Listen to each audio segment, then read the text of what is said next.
কোথায় রে তুই? বাইক চালাচ্ছি রাস্তায়। কেন, কিছু বলবি নাকি? বাইক থামা আগে। কেন, কোনো জরুরি কথা আছে নাকি? তাইলে বল। বাইক থেকে নাম আগে। আরে বল। তোর সাথে হেলমেট আছে? হ্যাঁ আছে তো।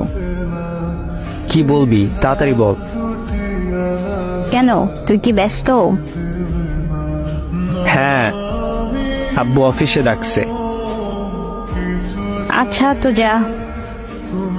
আরে তুই বল কি বলবি। আরে অত জরুরি কথা না, পরে বলবো। তুই অফিসে যা। আচ্ছা, অফিসে গিয়ে তোকে নক দিতেছি। ওকে। আচ্ছা বাই। আবির অফিসে পৌঁছে রিয়াকে ফোন করলো। এইবার বল কি হয়েছে। আবির, আমি মনে হয় প্রেগনেন্ট। Nice joke. না আবির, আমি সত্যি বলছি, আমি প্রেগনেন্ট। মানে কি, শুকনা খাইছো? আরে না, আমি সত্যি বলছি, আমি সিরিয়াস। তোর কোথাও ভুল হচ্ছে। এভাবে কি করে হয়? তাই তো আমিও ভাবছি, আমি তো এমন কিছু করি নাই যাতে আমি প্রেগনেন্ট হয়ে যাব। ডক্টর দেখাইছো?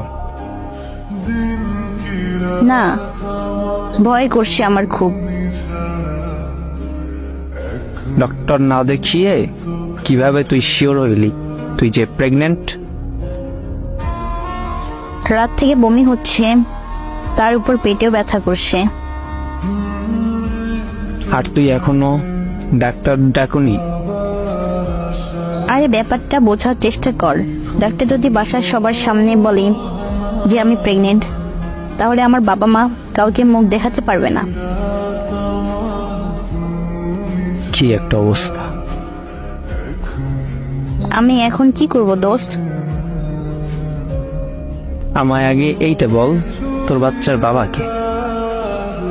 আমি জানি না দোস্ত, আমার তো কোনো বয়ফ্রেন্ড নেই। তাহলে তোর পেটের বাচ্চা কি উড়ে উড়ে চলে আসছে?